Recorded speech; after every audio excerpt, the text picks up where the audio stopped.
اللہ اللہ اللہ اللہ اللہ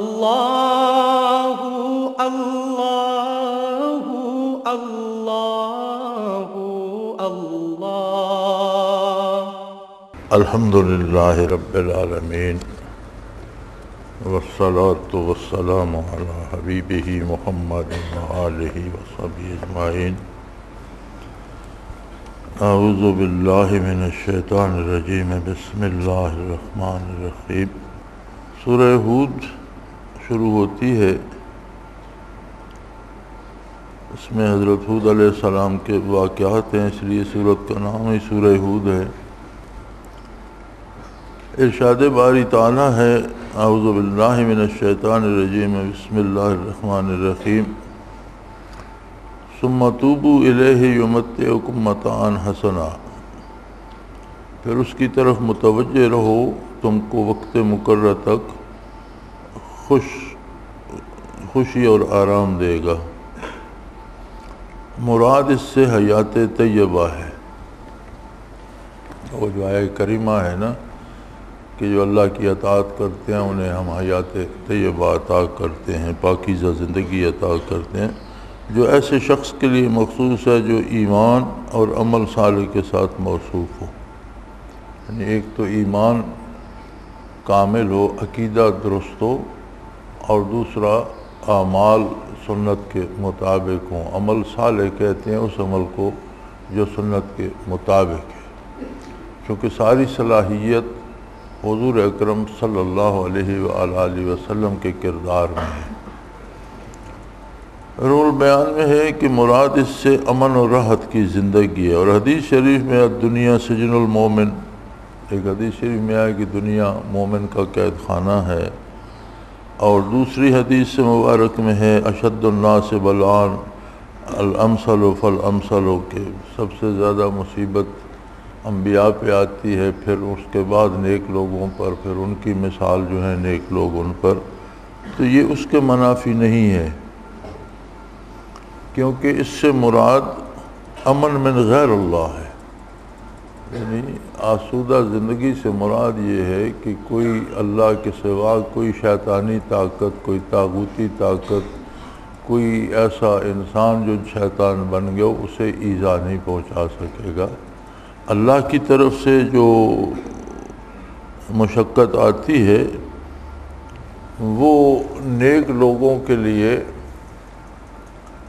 یا تلافی مافات ہوتی ہے یا ترقی درجات ہوتی ہے۔ عند اللہ قرب کے بعض منازل ایسے ہیں جن کے لیے مشقت یا بیماری یا تنگی یا ترشی یا تلخی ضروری ہوتی ہے، جیسے شہادت پانے کے لیے قتل ہونا پڑتا ہے۔ اب جو رائے حق میں قتل ہوتا ہے وہ شہید ہو جاتا ہے، تو یہ قتل کا فعل جو ہے یہ شہادت سے متعلق ہے، قتل ہوتا ہے تو شہید ہوتا ہے۔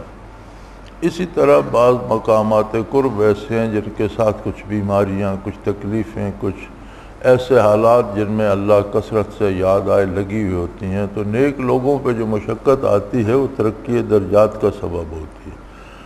یا جو مقامات اللہ نے عطا کیے ہیں اسے ان کے مطابق اس کا مجاہدہ نہیں ہوتا، تو کچھ مشقت بھیج دی جاتی ہے تاکہ وہ تلافی مافات ہو جائے، یعنی جو کمی رہ گئی تھی وہ پوری ہو جائے۔ تو یہ نہیں ہے کہ نیک لوگ بالکل بیمار نہیں ہوتے یا ان پر کوئی تنگی یا ترشی نہیں آتی ہے، لیکن وہ اللہ کی طرف سے ہوتی ہے، اور اسے وہ اس طرح محسوس نہیں کرتے جس طرح بدکار یا بے دین آدمی محسوس کرتا ہے۔ مراد یہ ہے کہ وہ اس سے پریشان نہیں ہوتے، جبکہ بدکار آدمی یا غیر مومن سہولتیں پا کر بھی پریشان رہتا ہے، دولت پا کر بھی پریشان ہوتا ہے، اولاد اور دنیاوی نعمتیں بھی اس کے لیے پریشانی لاتی ہیں۔ وقولہ تعالی وَمَا مِن دَابَّةٍ فِي الْأَرْضِ إِلَّا عَلَى اللَّهِ رِزْقُهَا، ترجمہ ہے کوئی جاندار روئے زمین پر چلنے والا ایسا نہیں کہ اس کی اللہ کے نہ ہو۔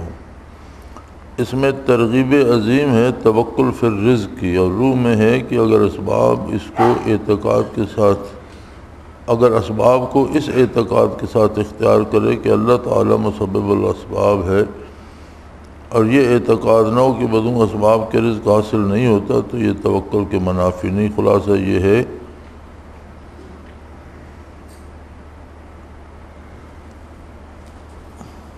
کہ وثوق اور ارادہ قلب حق تعالیٰ کے ساتھ ہونا چاہیے۔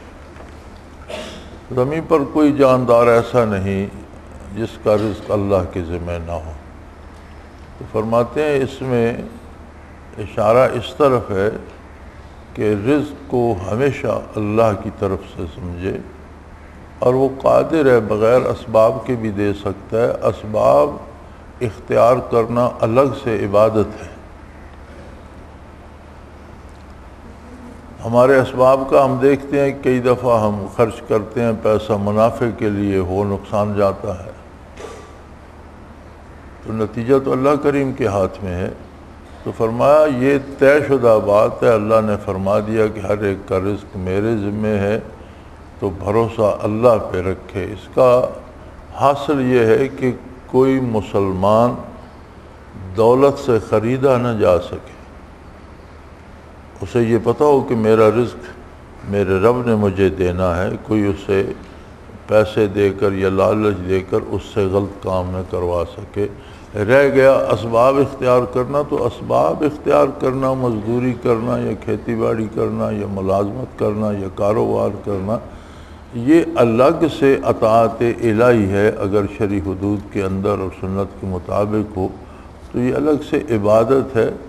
اب ضروری نہیں کہ اس پر وہی رزق مرتب ہو جو ہمارا انداز ہے۔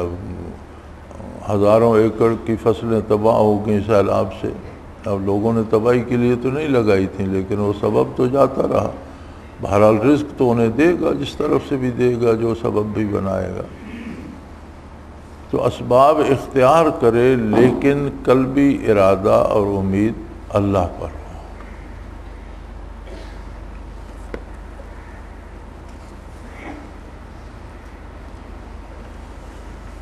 قوله تعالیٰ وَلَئِنْ أَذَقْنَا الْإِنسَانَ إِلَىٰ قَوْلِهِ تَعَالَىٰ عَمِلُ الصَّالِحَاتِ، اگر ہم انسان کو اپنی مہربانی کا مزہ چکھا کر اس سے چھین لیتے ہیں تو ناامید اور ناشکر ہو جاتا ہے۔ اگر اس کو کسی تکلیف کے بعد جو کہ اس پر واقع ہوئی، جو کسی نعمت کا مزہ چکھا دیں، تو کہنے لگتا ہے کہ میرا سب دکھ درد رخصت ہوا، اترانے لگتا ہے، شیخی بگاڑنے لگتا ہے۔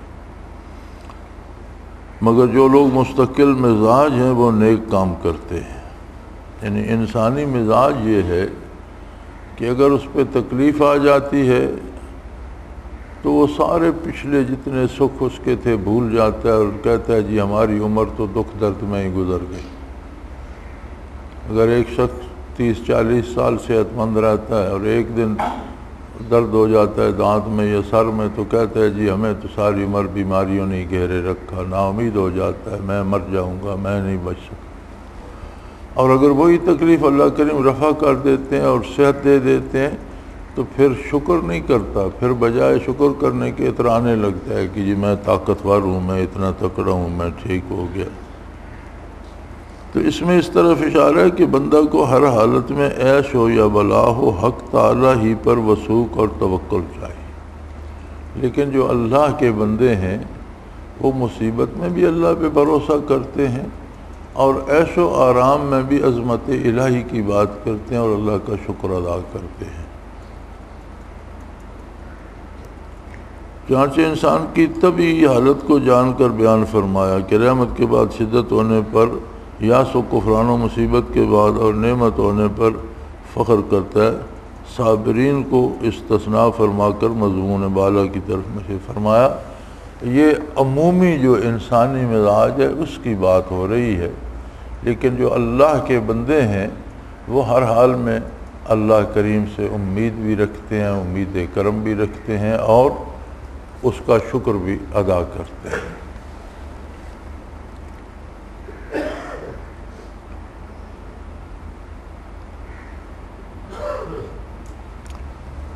حضرت مکی رحمۃ اللہ تعالیٰ علیہ، مہاجر مکی رحمۃ اللہ تعالیٰ علیہ مکہ مکرمہ میں بیٹھے تھے کسی مجلس میں، اور بیان یہ کر رہے تھے، یہی بات بیان کر رہے تھے جو ابھی اس آیہ کریمہ کے تحت ہوئی، کہ دکھ اور بیماری اور تکلیف بھی اللہ کی طرف سے ہوتی ہے، اور یہ بھی اللہ کی نعمت ہوتی ہے۔ مجلس میں بہت لوگ بیٹھے تھے، تو ایک آدمی آ گیا اور اس نے عرض کی کہ حضرت میں بڑا بیمار ہوں اور بہت پریشان ہوں، تو میرے لیے دعا فرمائیے اللہ مجھے صحت دے۔ سب لوگوں نے سوچا کہ حضرت تو ابھی تک بیماری کے فضائل بیان کر رہے تھے کہ بیماری بھی اللہ کی نعمت ہوتی ہے، اب یہ آ گیا، اب یہ کہتے ہیں اللہ مجھے بیماری سے نجات دے۔ اب دیکھیں حضرت کیا فرماتے ہیں۔ تو انہوں نے دعا کے لیے ہاتھ اٹھائے اور عرض کی، بار الہ تیرا یہ بندہ کمزور ہے، تیری بیماری والی نعمت برداشت نہیں کر سکتا، اس کو صحت کی نعمت سے بدل دے۔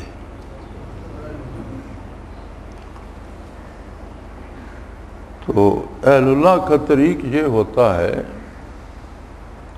کہ دکھ ہو یا سکھ، بیماری ہو یا تکلیف، تنگی ہو یا فراخی، ہر حال میں اللہ کا شکر ادا کرتے ہیں، اور یوں ہر دکھ بھی آسان ہو جاتا ہے۔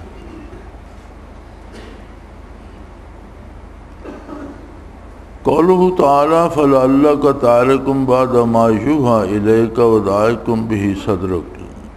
ترجمہ ہے، سو شاید آپ ان احکام میں سے جو آپ کے پاس وحی کے ذریعے بھیجے جاتے ہیں بعض کو چھوڑ دینا چاہتے ہیں، آپ کا دل اس بات سے تنگ ہوتا ہے۔ ترک باز وحی سے مراد ترک تبلیغ باز وحی، اور سبب اس کا ذکر صدر ہے جو کلام سے معنی ہوتا ہے، جبکہ متکلم مخاطب صحیح و محل اور قابل نہیں پاتا، اور یہ محل ترجیح طبی کے لیے ہے کہ وہ اس کے مقتضا یعنی ترک کا وقوع نہیں ہوا تو اس میں دوام پر دلالت ہوئی۔ ایک یہ مرید کو جب کلام شیخ کی طرح ہو تو توجہ نہیں تو شیخ کا قلم مکمل ہو جاتا ہے۔ دوسرا یہ کہ ارشاد ضروری ہو تو شیخ کو اس انقباض کے اقتضاء یعنی ترک کلام پر عمل کرنا چاہیے۔ فرمایا بعض اوقات یہ ہوتا ہے کہ حضور اکرم صلی اللہ علیہ وسلم کی ذات کے بارے ارشاد ہوتا ہے کہ بعض دفعہ آپ کا دل چاہتا ہے کہ جو چیز آپ پر وحی کی گئی ہے وہ جو سامنے مخاطب ہیں آپ ان پر بیان نہ کریں کہ آپ کا دل اس بات سے تنگ ہے۔ اس کی وجہ یہ ہوتی ہے کہ مخاطب یا جو سننے والا ہے، سامنے جو بندہ ہے، اس کے دل میں ایسی کوئی کیفیت ہی نہیں کہ اس پر وہ حال بیان کیا جائے۔ تو نبی کریم صلی اللہ علیہ وسلم کا بھی بعض اوقات دل چاہتا تھا کہ یہ بات اس بندے کو نہ بتائی جائے، اس لیے کہ اس نے تردید ہی کرنی ہے یا اس سے فائدہ ہونے والا نہیں، حالانکہ حضور نے عمر بھر ایسا کیا نہیں، لیکن بعض اوقات قلب اطہر پہ انقباض آ جاتا تھا۔ تو یہاں یہ فرماتے ہیں کہ شیخ کے پاس جب بندہ جاتا ہے تو حصول برکات کی نیت لے کر جائے اور دل کو فراخ کر کے جائے، ورنہ شیخ کے دل کے پہ بھی انقباض آ جاتا ہے، اور جو چیزیں اسے اس کے لیے ضروری تھیں یا شیخ نے بتانی تھیں وہ اس کا دل نہیں کرتا کہ اسے بتائے۔ اور یہ کیفیات قلبی ہوتی ہیں جو ایک بعض اوقات ایسا ہوتا ہے ایک آدمی آ کر بیٹھتا ہے تو جی چاہتا ہے کہ یہ اٹھ جائے۔ اب کوئی خاص یہ تو نہیں کہ کسی خاص بندے پر ضرور ہے کہ وہ بیٹھا رہے دوسرا اٹھ جائے، یہ اس لیے ہوتا ہے کہ وہ جو بندہ ہوتا ہے اس میں استعداد قبولیت کی نہیں ہوتی، شاید اس کا ارادہ کوئی حصول برکات کی بجائے کوئی اور ہوتا ہے۔ بعض لوگوں کو یہ شوق ہوتا ہے کہ جی میں بڑے قریب بیٹھتا ہوں، میں بہت معتبر ہوں، میں بہت بڑا آدمی ہوں، میری جماعت میں بڑی عزت ہوگی، میں ہر وقت شیخ کے پاس بیٹھا رہتا ہوں، میرا ظاہری رتبہ بڑھ جائے گا۔ یہ ساری چیزیں اس میں اپنا اثر چھوڑتی ہیں، اور اگر کوئی بھی غرض سوائے حصول برکات اور رضائی الہی کے ہو تو شیخ کے قلب پہ بھی انقباض آ جاتا ہے، اور فیض تو کیا ہونا ہے وہ بات کرنا پسند نہیں کرتا۔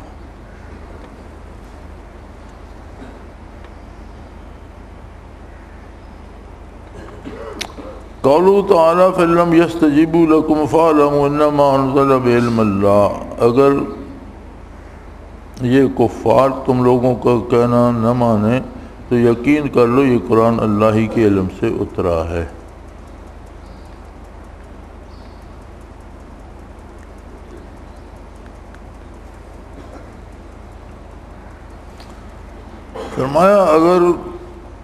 فرماتے ہیں کہ اگر کفار تم لوگوں کو کہنا نہ کر سکیں تو یقین کر لو قرآن اللہ کے علم سے اترا ہے، اور یہ علم تو مومنین کو اس سے کفار کے ظاہر ہونے سے قبل بھی حاصل تھا، یعنی اگر کافر اس کو قبول نہ کرتے تو بھی مومنین کو تو یقین تھا کہ قرآن اللہ کی طرف سے۔ تو اس سے فرماتے ہیں اس سے مراد علم کی قوت ہے، تو اس میں دلالت ہوئی کہ خالق کو قوت اعتقاد میں خاص دخل ہے۔ نزول قرآن خرق عادت ہے، معجزہ ہے، اور مومنین کو اس معجزے کی وجہ سے یقین کامل حاصل تھا۔ تو فرماتے ہیں کرامات سے بھی یقین جو ہے وہ زیادہ مستحکم ہوتا ہے، ان کی یہ برکت ہوتی ہے، ورنہ تو پہلے بھی بندے کو اعتماد ہوتا ہے، لیکن اگر کوئی کرامت دیکھتا ہے تو یقین مستحکم ہو جاتا ہے۔ قولہ تعالی من کان یرید الحیات الدنیا، وہ شخص جو محض دنیا کی حیات دنیا اور اس کی رونق چاہتا ہے، روح میں ہے۔ اس طرح تفسیر کی ایک جو شخص اپنے عمل اخروی سے حیات دنیا کا مثل جا اور مدح کا قصد کرے، ہم ان کو ان کے اعمال کی جزا دنیا میں پوری دے دیتے ہیں بشرطے کہ ہم چاہیں۔ میں کہتا ہوں کہ اس کے منہ میں لذات نفسانیہ مواجد طبیعہ بھی داخل ہو گئے، کیونکہ یہ بھی دنیا ہی میں داخل ہے۔ بعض لوگ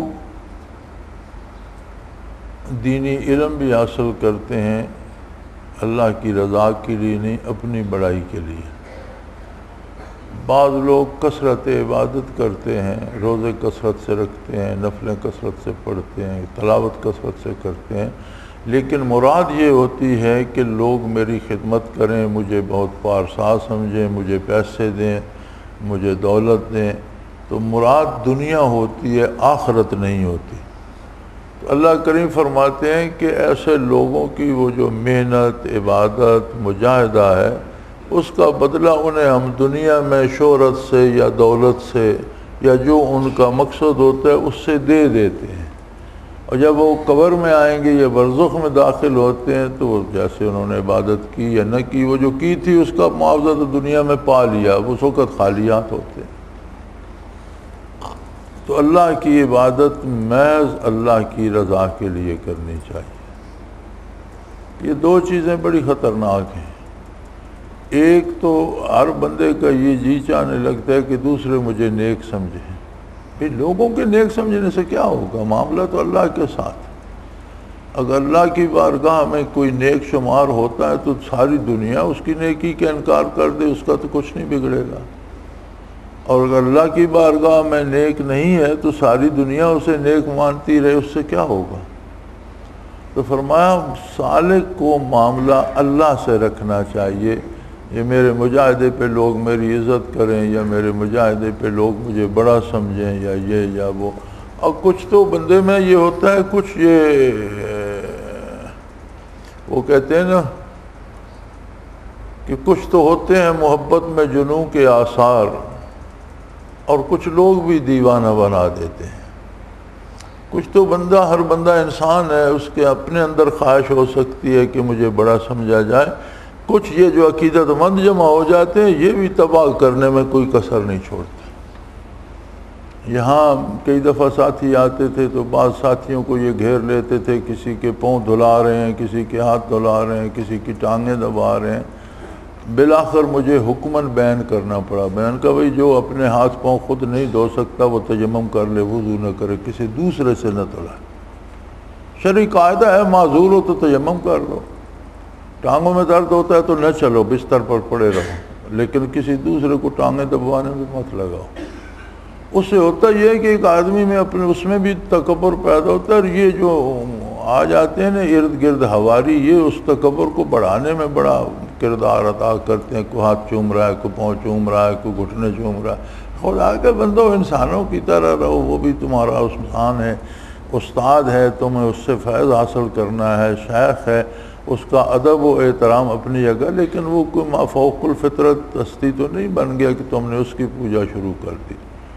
تو کچھ تو ہوتے ہیں محبت میں جنوں کے آثار، کچھ کمی تو بندے میں خود بھی ہوتی ہے، کچھ لوگ بھی دیوانہ بنا دیتے ہیں، کچھ یہ گھٹنوں کو ہاتھ لگانے والے بھی بندے کے پلے کچھ نہیں چھوڑتے، اور اس میں ایک وہم پیدا کر دیتے ہیں کہ میں کوئی مافوق الفطرت انسان ہو گیا ہوں یا مجھ جیسا دوسرا کوئی نہیں۔ تو سالک کو ان چیزوں کا خیال رکھنا چاہیے اور اس سے بچنا چاہیے۔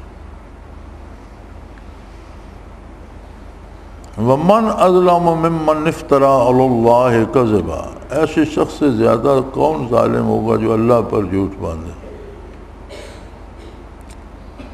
فرماتے ہیں سلوک میں اس کی مثال وہ شخص ہے جو اپنی وضع و دعوت ولایت ظاہر کرتا ہو اور یا اللہ کے کلمات کے ساتھ تکلم کرتا ہو مگر باطن میں فاسق اور جاہل ہو۔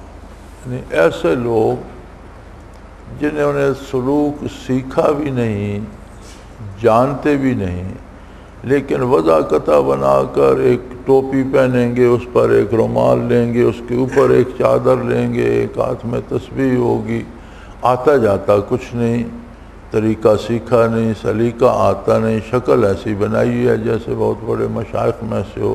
فرمایا یہ وہ لوگ ہیں جو اللہ پر جھوٹ باندھنے والوں میں ہیں، لوگوں کو بھی دھوکہ دیتے ہیں اور اللہ پر بھی جھوٹ باندھتے ہیں۔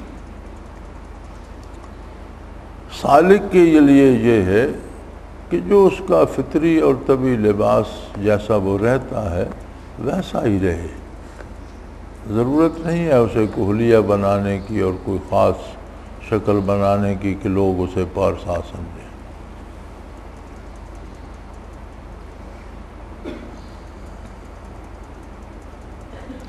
قوله تعالی وَمَا نَرَاكَ اتَّبَعَكَ الَّذِينَ هُمْ أَرَاذِلُنَا، ہم دیکھتے ہیں کہ تمہارا اتباع انہی لوگوں نے کیا جو ہم میں سے بالکل رذیل ہیں، کمزور ہیں۔ اس میں اس شخص پر رد ہے جو ولایت کو شریف عرفی کے ساتھ خاص سمجھتا ہے۔ البتہ نبوت کو اللہ تعالیٰ نے شرفاء کے ساتھ خاص فرمایا، چونکہ اس میں وہ مسئلے ہیں جو نبوت سے مقصود ہیں کہ لوگ ان کا اتباع کریں، اور شرفاء کا اتباع سے شرفاء کو آر نہیں ہو۔ یہ ضروری نہیں ہے کہ غریب آدمی یا کمزور آدمی یا پیشہ ور ولی نہیں ہو سکتا، یہ ضروری نہیں ہے۔ یہ سمجھا جائے کہ جی ولایت بڑے بڑے خاندانوں کو اور اعلیٰ لوگوں کو ہی ملے گی، ولایت کے لیے یہ شرط نہیں ہے، بلکہ اللہ کی رحمت ہے، جو طلب کرے جسے چاہے اسے عطا کرتے۔ لیکن فرماتے ہیں نبوت ہمیشہ اعلیٰ خاندانوں کو ملتی ہے، اس لیے کہ نبوت کا اتباع سب کے لیے ضروری ہوتا ہے، اور عام آدمی کے لیے یا شرفاء کے لیے بھی شرفاء کا اتباع کرنا ان کے مزاج کے مطابق ہوتا ہے، مزاج کے خلاف نہیں ہوتا۔ لیکن اگر کسی کمزور کو ولایت نبوت دے دی جائے تو شاید جو سردار ہیں قوم کے یا بڑے خاندانوں کے لوگ ہیں وہ کہیں گے جی ہم اس جلاح یا موچی کا اقتداء کیوں کریں۔ لیکن ولایت کے لیے شرط نہیں ہے، چونکہ ولی کا اقتداء کوئی ضروری نہیں، اقتداء نبوت کا کیا جاتا ہے، تو ولایت کسی کو بھی مل سکتی ہے، یہ شرط نہیں کہ اعلیٰ خاندانوں سے۔ ہاں سلوک میں بھی حضرت رحمۃ اللہ تعالیٰ علیہ فرمایا کرتے تھے کہ جو مناسب ہیں غوث یا کتب یا اس طرح کے جو منصب ہیں وہ عموماً اعلیٰ خاندانوں کو ہی عطا ہوتے ہیں، اور عموماً خلفائے راشدین کی نسل میں سے ہوتے ہیں۔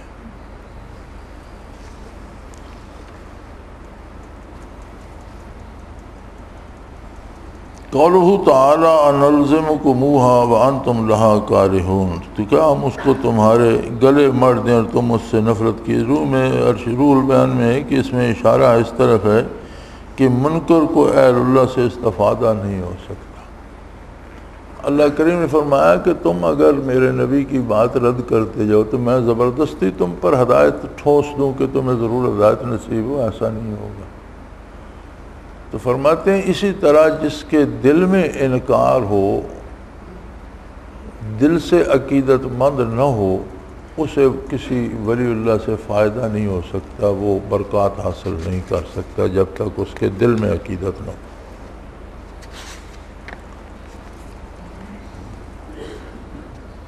اور جب تک وہ منکر رہے گا منتفع نہیں ہو سکتا، جب تک انکار رہے گا فائدہ نہیں ہوگا۔ اور یہ میں نے یہاں تک دیکھا ہے، بڑی عجیب بات ہے کہ ضرورت نہیں ہوتی تعویذ دینے کی، لیکن میں اس لیے لکھ دیتا ہوں اور آیات قرآنی لکھ کے دیتا ہوں کہ لوگ پھر بے دینوں کے پاس چلے جاتے ہیں تعویذ لینے، اور وہاں دولت بھی ضائع کرتے ہیں اور عقیدہ اور ایمان بھی ضائع کر بیٹھتے ہیں۔ تو اس سے بچانے کے لیے، لیکن اگر کسی کے دل میں عقیدت نہ ہو، عجیب بات ہے، اسے فائدہ تعویذوں سے بھی نہیں ہوتا۔ یہ بڑی عجیب بات دیکھی ہے۔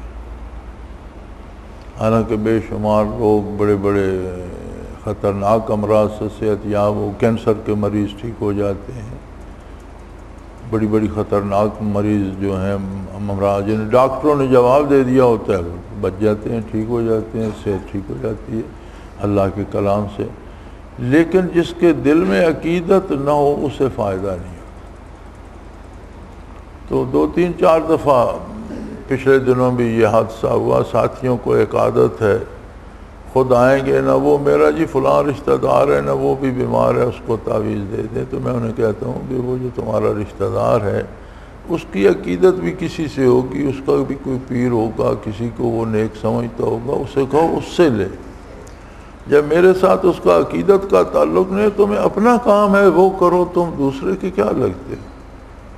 یا اسے بتا دو کہ بھئی فائدہ ہوتا ہے، اگر اس کا دل مانے گا تو وہ بھی آ کے لے جائے گا۔ تو یہ نوٹ کر لیجئے کہ اپنا کام ضرور کیجئے، اپنی ضرورت کی چیز لیجئے، لیکن وہ فلاں پڑوسی اور اس کا بھائی بیمار ہے اور اس کا چچا زاد تھا، اس کے سسر کی بہنوئی کی بیٹی بیمار ہے، بھئی اتنا اس طرح میرے ساتھ نہ کیا کرو۔ ہر بندے کی اپنی کسی نہ کسی جگہ عقیدت ہوتی ہے، اسے وہاں سے لینے دو۔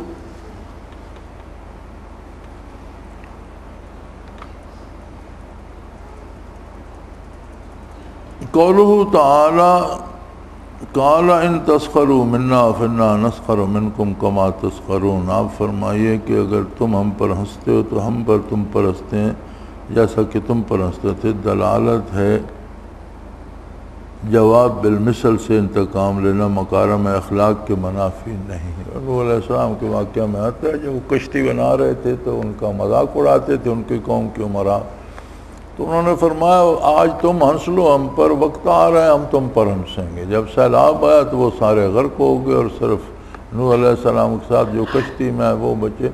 تو فرماتے ہیں کہ جواب بالمثل یعنی جیسا کسی نے کہا ہے ویسا ہی جواب دینا اخلاق کے منافی نہیں ہے، اس پر زیادتی نہ کرے، لیکن جو اس نے کہا ہے ویسا کہا جا سکتا ہے۔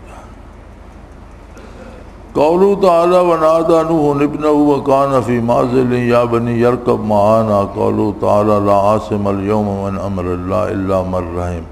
نوح علیہ السلام نے اپنے بیٹے کو پکارا، وہ علیحدہ مقام پر تھا کہ اے میرے بیٹے ہمارے ساتھ سوار ہو جا، تو یہاں تک کہ نوح علیہ السلام نے فرمایا کہ آج اللہ کے قہر سے کوئی بچانے والا نہیں جس پر وہی رحم کرے۔ اس میں دلیل ہے کہ اسباب عزون فی ماں کی مباشرت توکل کے مخالفت نہیں، جیسے کشتی نوح میں سوار ہونا اسباب غیر معزون فیہ کی مباشرت منافی توکل ہے، جیسے کنان کا پہاڑ کی پناہ لینا۔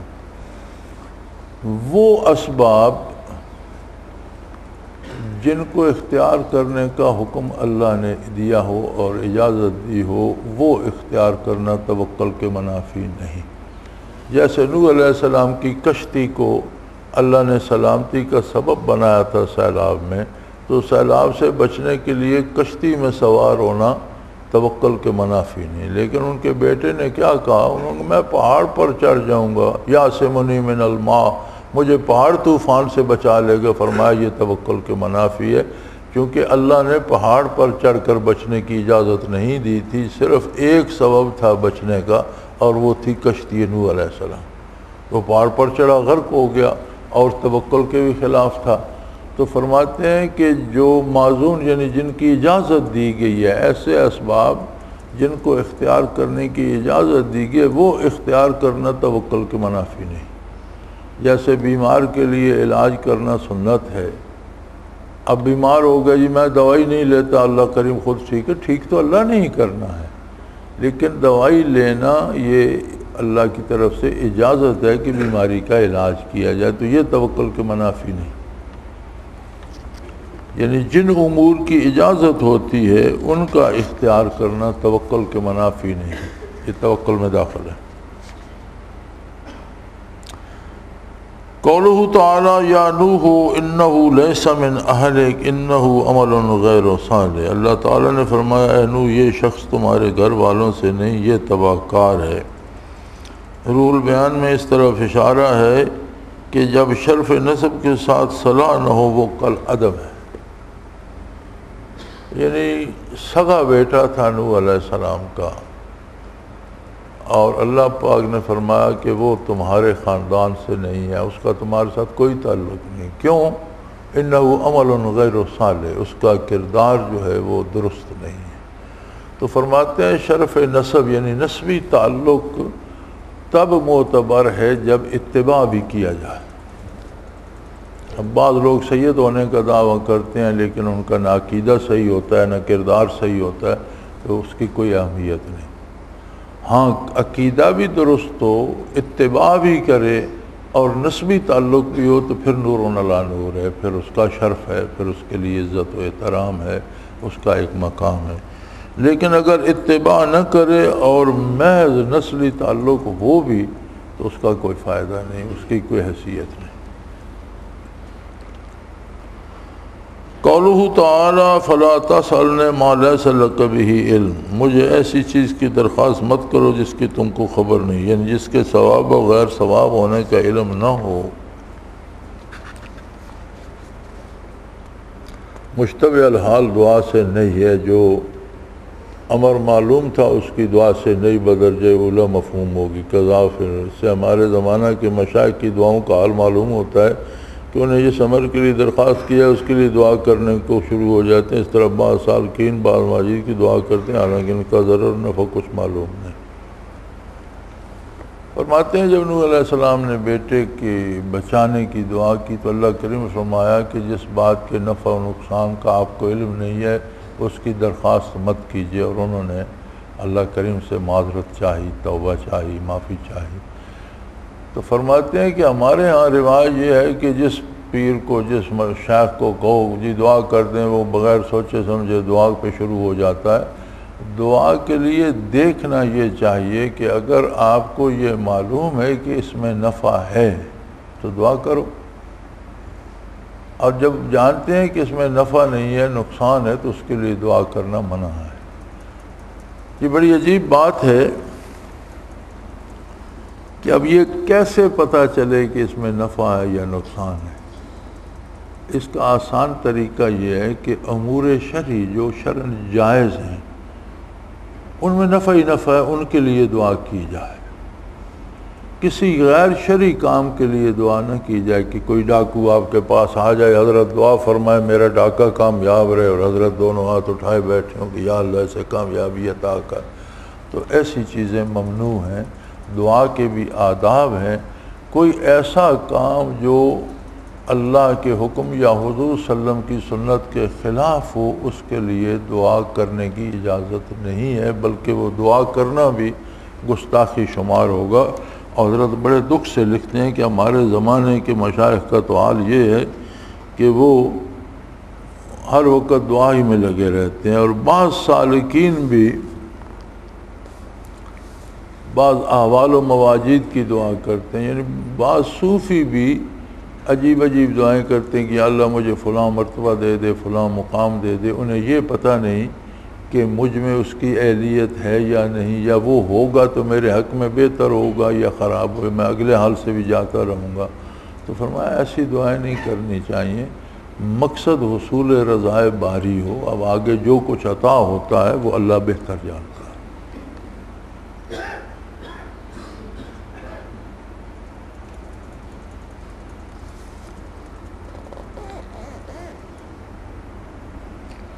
قوله تعالی یا قوم استغفروا ربکم ثم توبوا الیہ یرسل السماء علیکم مدرارا ویزدکم قوۃ الی قوتکم، اے میری قوم تم اپنے رب سے معاف کراؤ، پھر اس کی طرف متوجہ ہو، خوب بارشیں برسائے گا اور تم کو قوت دے گا۔ اس میں دلیل ہے کہ طاعات کو راحت دینیہ اور خوش عیشی میں بھی دخل ہے، یعنی جو آدمی نیکی کرتا ہے اور اللہ کے بتائے ہوئے قاعدے کے موافق رہتا ہے، اسے دنیا میں بھی آرام اور غلبہ اور طاقت نصیب ہوتی ہے۔ یہ جو دنیاوی اثرات ہیں، اگر ایک آدمی کا ایمان اور عقیدہ بھی درست ہے اور وہ عمل بھی اس کا صالح ہے تو دو عالم میں اس کو خوشی اور راحت اور قوت نصیب ہوتی ہے۔ لیکن عجیب بات یہ ہے کہ دنیاوی امور کے لیے اگر کوئی حضور کا اتباع کسی کام میں اختیار کرتا ہے تو دنیا میں وہ کافر بھی ہو اس کام میں کامیاب رہتا ہے۔ اور یہی راز ہے۔ آج یہ بڑا سوال ہوتا ہے کہ جی مسلمان تو ذلیل و خوار ہو گئے اور مغرب کے کافر جو ہیں ان کے پاس بڑی طاقت ہے، کفار کے پاس طاقت ہے، وہ چین میں ہوں، جاپان میں ہوں، یا وہ امریکہ میں ہوں، یورپ میں ہوں، ان کے پاس بڑی طاقت ہے، مسلمانوں کے پاس نہیں۔ تو ہم اگر اسباب دینیہ پہ غور کریں تو جب نبی صلی اللہ علیہ وسلم کی بعثت ہوئی تو یہ ساری اقوام جہالت میں ڈوبی ہوئی تھیں اور انتہائی درجے کے ظالم بھی تھے، بدکار بھی تھے، بھوکے بھی تھے، لٹیرے تھے، مفلس تھے۔ ان کے ہاں نہ کوئی انتظام و انصرام ہوتا تھا، نہ ان کے ہاں کوئی شرافت تھی، نہ ان کے ہاں آسودگی تھی۔ اسلام کے غلبے کے بعد انہوں نے حضور کو نبی تو نہیں مانا، لیکن جو معاشرے میں اصلاحات حضور نے کیں اور جو چیزیں نافذ کیں ان کا مطالعہ کر کے انہوں نے وہ چیزیں اپنا لی۔ مثلا تجارت میں انہوں نے اصول بنا لیا دیانتداری کو، معاملات میں راست بازی کو اور ذمہ داری پوری کرنے کو۔ تو جہاں جہاں انہوں نے اسلام کے اصول اپنائے دنیا میں بھی وہ طاقتور بھی ہو گئے، آسودہ حال بھی ہو گئے۔ اب اتنا فرق ہے کہ یورپ میں آپ کسی دکان سے کوئی چیز خریدتے ہیں تو وہاں طریقہ یہ ہے کہ چیزیں لگی ہوتی ہیں سامنے دیکھنے کے لیے۔ آپ کو یہ جوتا پسند ہے، آپ نے کہا مجھے یہ جوتا چاہیے، وہ جو لگا ہوا ہے اس پہ ڈسپلے پہ یا نمائش پہ وہ لگا رہتا ہے، اس کا وہ بند پیکٹ آپ کو اندر سے سٹور سے نکال کے دے دیتے ہیں۔ آپ نے لیا، گھر چلے گئے۔ اب جب آپ نے کھولا تو اس جوتے میں کہیں کٹ لگا ہوا تھا یا کوئی خرابی تھی، تو آپ کو ایک فون کرنا ہے دکاندار کو، بھئی آپ نے جو جوتا مجھے دیا اس میں نقص ہے۔ ان کی اپنی گاڑی آئے گی، ان کا اپنا بندہ آئے گا، دوسرا جوتا لے کر آئے گا، پہلے خراب والا لے جائے گا، اچھا دے جائے گا، آپ سے معافی بھی چاہے گا کہ آپ کو تکلیف۔ یہ تو کاروباری اصول ہے، یہ تو یورپ تو چھین کر کھانے والا تھا، امریکہ تو چھین کر کس نے بتایا؟ اب یہاں ہم اپنے ملک میں دکان سے چیز خریدتے ہیں، وہ ہمیں دکاندار رسید دیتا ہے، اگر الٹ کر دیکھیں تو پیچھے لکھا ہوتا ہے خریدی ہوئی چیز واپس نہ ہوگی، ہاں وہ گلی سڑی ہے جیسی ہے وہ وہیں پیچھے لکھ کے دے دیتا ہے کہ دکان میں کھڑے کھڑے بھی آپ نے پیمنٹ کر دی، اب واپس نہیں ہوگی۔ یار یہ کون سی دیانتداری؟ پیمنٹ کی تھی صحیح چیز کے لیے، غلط کے لیے تو نہیں کی تھی، آپ نے غلط دے دی۔ تو وہ جو علامہ مرحوم نے کہا تھا کہ مسلم معین ہوا کافر تو ملے حور و قصور، جو سلیقے مسلمان کو اپنانے چاہیے تھے وہ کافر نے اپنا لیے تو دنیوی غلبہ تو اسے بھی حاصل ہو گیا۔ اب اگر مومن بھی وہ سلیقے اپنائے تو یقیناً کافر سے زیادہ غلبہ اسے نصیب ہوگا کہ اس کے پاس ایمان بھی ہے اور اتباع بھی ہے۔ تو اس طرف تو ہم جاتے نہیں، بلکہ میں ایک تو ہمیں خبروں والوں نے پتہ نہیں یہ سچ بتاتے ہیں یہ جھوٹ بتاتے ہیں، اب یہ خبریں اخبار پڑھنا اور ٹی وی دیکھنا تو بند کر دینا چاہیے۔ ایک تو انہوں نے ہمارے دماغ خراب کر دیے، اور یہ ایسا میڈیا بے لگام ہوا ہے کہ ہر برائی کو اچھالتے ہیں اور کبھی کسی بھلائی کی کوئی خبر نہیں ہوتی۔ ایسے پتہ چلتا ہے جیسے 20 کروڑ بندوں میں نیکی کوئی نہیں کرتا، سارے برائی ہی کرتے ہیں، صرف برائی خبر بنتی ہے، نیکی کی خبر ہی کوئی نہیں۔ تو کل ایک خبر ٹی وی پہ چل رہی تھی کہ فیصل آباد سے کوئی 3 لڑکیوں نے چیف جسٹس کو خط لکھا کہ ہم سے ماں اور باپ بدکاری کرواتے ہیں اور نہ کریں تو مارتے ہیں، بھوکا رکھتے ہیں۔ تو اس نے پولیس کو حکم دیا اور وہ ایس پی نے چھاپا مارا، لڑکیاں برآمد کیں، سیشن جج کی عدالت میں پیش کی، انہوں نے وہی بات دہرائی۔ اب یہ ایسا بندہ مسلمان بھی ہے؟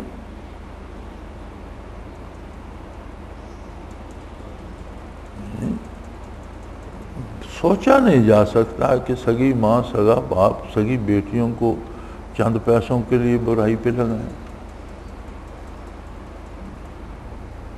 وہ جو فلڈ والوں کو اور سیلاب زدگان کی کر رہے ہیں، تو ان کی تنظیم کل وہ بتا رہے تھے، ان کا نمائندہ بتا رہا تھا کہ جی ہم نے انہیں خیمے لگا کر دیے، ان کو کھانا 2 وقت کا پکا پکایا دال روٹی مہیا کرتے ہیں جو ہو سکتا ہے، تو یہ کہیں سے کیبلیں لگا کر لے آئے اور ٹی ویاں اٹھا کر لے آئے، کھانے کو نہیں ہے لیکن ان خیموں میں لگا کر ہندوستانی فلمیں دیکھ رہے ہیں بیٹھے، اور عورتیں کہتی ہیں ہمیں وہ کریمیں لا کر دو جن سے رنگ گورا ہوتا ہے۔ تو یہ خبریں سن کر میری سمجھ میں تو نہیں آتا کہ مسلمان ہونا تو دور کی بات ہے، ہم انسان بھی ہیں، یعنی عام نارمل انسان بھی ہو، گھر بہ گئے، گاؤں بہ گئے، لاکھوں لوگ غرق ہو گئے، فصلیں تباہ ہو گئی، مویشی غرق ہو گئے، گردا گرد پانی ہے، سڑک کا ایک کنارہ ہے، اس پہ آپ خیمے میں بیٹھے ہیں، لیکن آپ کو انڈین فلم بھی یاد ہے اور رنگ گورا کرنے کی فکر بھی ہے۔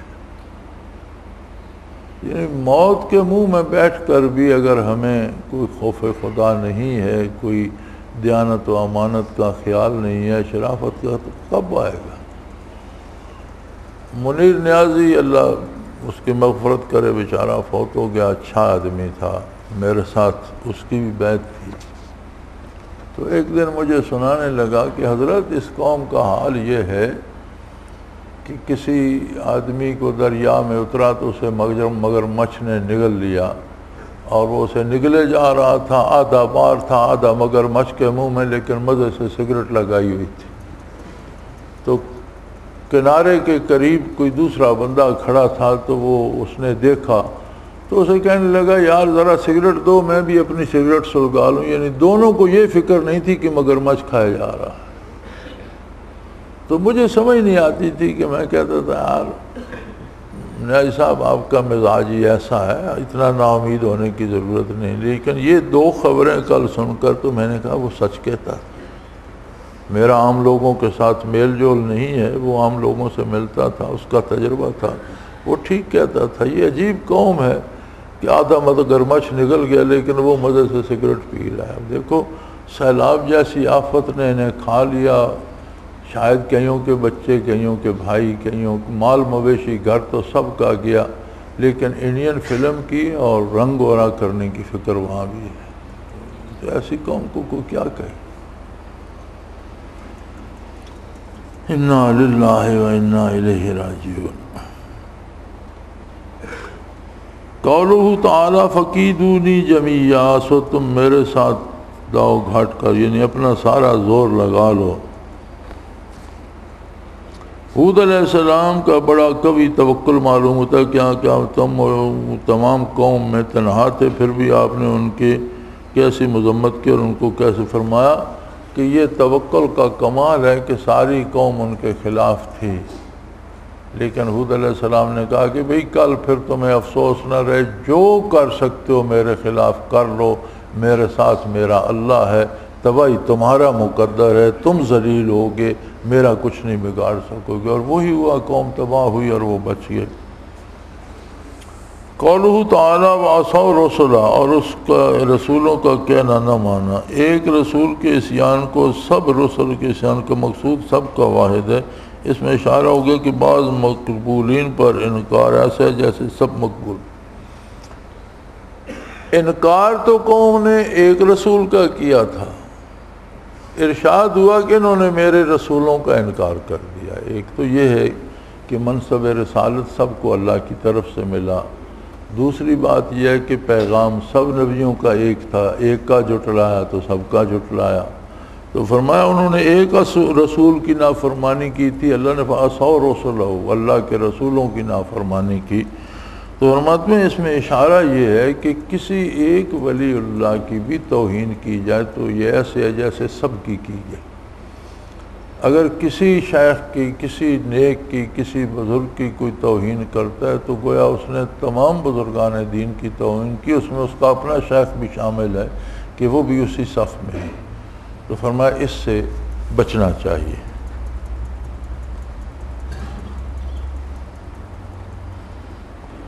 قولہ تعالی علی بعدا لعاد قوم ہود،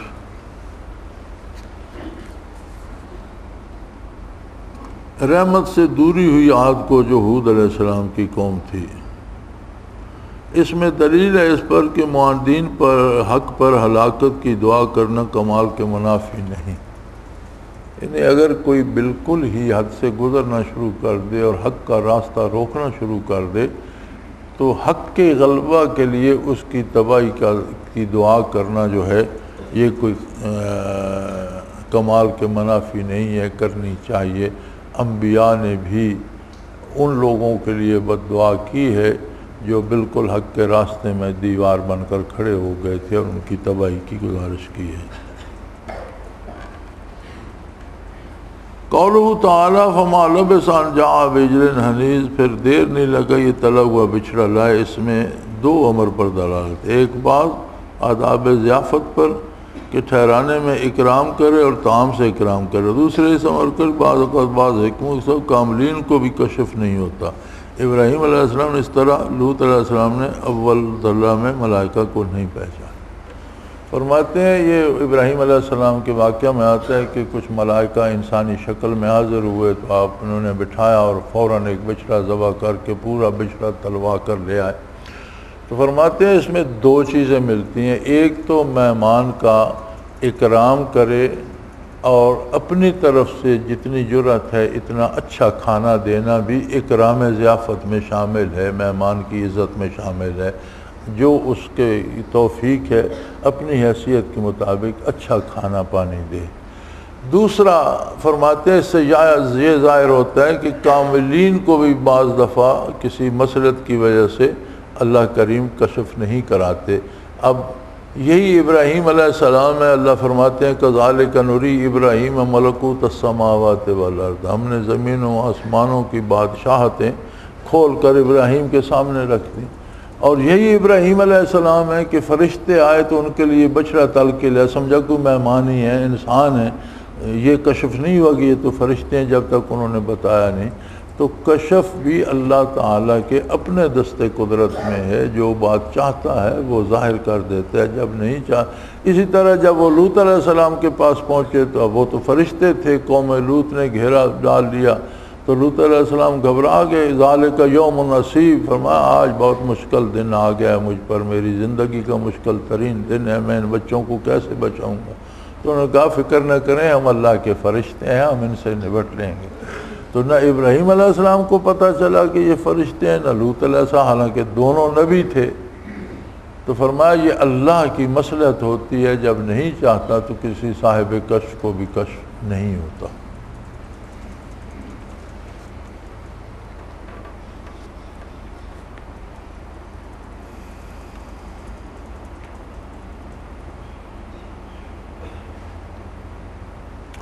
قولہ تعالی اَأَلِدُ وَأَنَا عُجُوزٌ وَهَذَا بَعْلِي شَيْخًا، انہوں نے کہا اب میرا بچہ ہوگا حالانکہ میں بہت بڑھیا ہو چکی ہوں اور یہ میرے میاں بھی بہت ضعیف ہو چکے ہیں۔ اس میں دلیل ہے اس پر کہ اسباب کو اعتبار تعجب کرنا مسلسل کا کامل یقین منافی نہیں۔ فرمایا بعض اوقات ایسی چیزیں ہوتی ہیں جو انسان کے عقل کو حیران کر دیتی ہیں تو اس پر حیرت کا اظہار کرنا عظمت الہی کے منافی نہیں، انسان پھر انسان ہے۔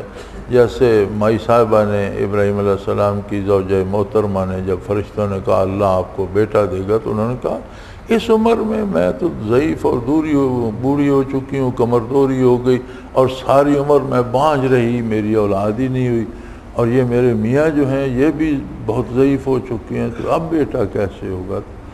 تو انہوں نے کہا تعجبین من امر اللہ، آپ کو اللہ کے حکم پر حیرت ہو رہی ہے؟ تو پھر انہیں اطمینان ہو گیا کہ اللہ چاہے جو چاہے کر سکتا ہے۔ فرمایا بعض ایسی چیزیں ظہور پذیر ہوتی ہیں کہ بندہ اس پہ حیرت کا اظہار کرے تو عظمت الہی کے منافی نہیں۔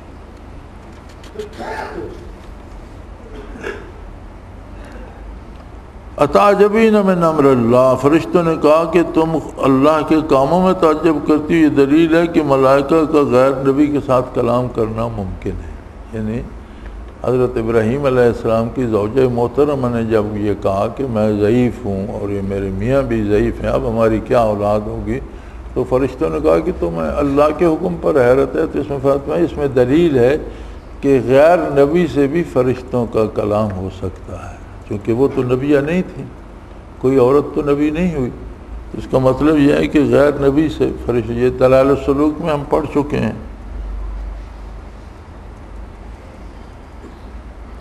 قولوا تعالیٰ یا قوم ہؤلاء بناتی، لوط علیہ السلام فرمانے لگے کہ اے میری قوم یہ میری بیٹیاں موجود ہیں۔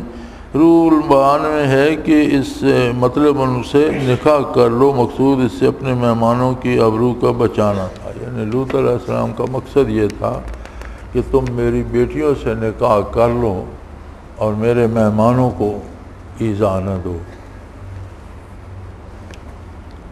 اس میں دلالت ہے کہ عرف و رسم پر مصلحت شرعیہ مقدم ہے، یعنی ایک عرف کہتے ہیں جو ہمارے معروف قاعدے ہوتے ہیں، برادریوں کے رواج ہوتے ہیں، رسوم ہوتی ہیں، ہر بندہ جانتا ہے کہ یہ ایسے کیا جاتا ہے، تو اس پر مصلحت شرعیہ مقدم ہے، یعنی زیادہ جو ہے کام شرعی مصلحت کے مطابق کرنا چاہیے، برادری یا خاندانی رسوم کے مطابق نہیں، اور شرع کے مقابلے میں عرف کا اعتبار نہیں، شریعت کے مقابلے میں یہ جو برادریوں کے رواج ہوتے ہیں ان کی کوئی حیثیت نہیں ہے۔ چنانچہ اپنی لڑکیوں کا خود پیش کرنا عرف کے خلاف تھا، یہ تو مطلب رسم کے خلاف تھا کہ کوئی بیٹی والا کہے کہ تم میری بیٹی سے نکاح کر لو، یہ تو شروع سے آ رہا ہے کہ بیٹے والے درخواست کرتے ہیں کہ ہمیں رشتہ دے دو، لیکن چونکہ شرعی مصلحت تھی تو آپ نے خود کہا یار میری بیٹیوں سے نکاح کر لو، میرے مہمانوں کو پریشان نہ کرو۔ لیکن آپ بمقابلہ بقایا ضعیف کے مقصود شرعی اس کی کچھ پرواہ نہ کی، چونکہ وہ جو عرف تھا یعنی جو رواج تھے وہ دنیا کے بنائے ہوئے تھے، اور یہ مصلحت شرعی تھی کہ مہمانوں کی عزت بچائی جائے یا انہیں تکلیف سے بچایا جائے، تو انہوں نے کہا یار میری بیٹیاں ہیں ان سے نکاح کر لو، میں رشتے دینے کو تیار ہوں، میرے مہمانوں کو ایذا نہ دو۔ تو فرماتے ہیں کہ رسوم جو ہوتی ہیں برادری کی ان پر احکام شرعی افضل ہیں اور شریعت پر عمل کرنا چاہیے، جبکہ آج کے دور میں بھی ہم اکثر دیکھتے ہیں کہ خوشی کے کام کی تو بات ہی نہ کریں، ہم تو جنازے بھی رسومات کے مطابق کرتے ہیں، شریعت کی پرواہ نہیں کرتے، حالانکہ احکام شرعی کو مقدم رکھنا چاہیے رسومات سے۔ اللہ اللہ اللہ اللہ اللہ اللہ اللہ۔ حضرت امیر محمد اکرم آوان مد ذلہ العالی دارالعرفان منارہ ضلع چکوال میں سالہ سال سے قرآن و حدیث کے اوپر خطابات کر رہے ہیں اور سلسلہ نقشبندیہ اویسیہ کے مطابق لوگوں کو ذکر الہی کی تربیت دے رہے ہیں۔ وہ قرآن پاک کی تفسیر ترتیب وار بیان کر رہے ہیں۔ تفسیر قرآن کو وہ موجودہ ملکی اور بین الاقوامی حالات کے مطابق بیان کرتے ہیں۔ موٹر وے سے کلر کہار کے انٹرچینج سے نکلتے ہوئے کلر کہار کی جھیل سے ہوتے ہوئے میانی، بوچھال اور نور پور سے گزرتے ہوئے دارالعرفان منارہ پہنچ سکتے ہیں۔ حضرت امیر محمد اکرم آوان نے بچیوں اور بچوں کی دینی اور دنیاوی تعلیم کے لیے سقارہ اکیڈمی کے نام سے ایک درسگاہ بھی قائم کی ہے، جس کا افتتاح ملک پاکستان کے صدر جنرل محمد ضیاء الحق نے اپنے دست مبارک سے کیا تھا۔ وہ تمام احباب جو اسلام کی طلب رکھتے ہیں ان سے گزارش ہے کہ دارالعرفان منارہ ضلع چکوال میں امیر محمد اکرم آوان صاحب کے خطابات سے مستفید ہوں۔ وہ ہر جمعے کو نماز سے پہلے بیان فرماتے ہیں۔ ہر ماہ کی پہلی اتوار کو ماہانہ اجتماع ہوتا ہے جس میں آپ خصوصی خطاب فرماتے ہیں اور پاکستان کے چاروں صوبوں سے احباب اس اجتماع میں شرکت کرتے ہیں۔ اس کے علاوہ یہاں سال میں 2 مرکزی اجتماعات بھی ہوتے ہیں، ایک رمضان المبارک میں اعتکاف کا اجتماع اور دوسرا جولائی اور اگست میں 40 دن کا اجتماع ہوتا ہے جس میں روحانی تربیت کی جاتی ہے۔ اپنا خون سیماب دے کر اتنا ہم کر جائیں گے، نام آقا کا چمن میں پھر رقم کر جائیں گے۔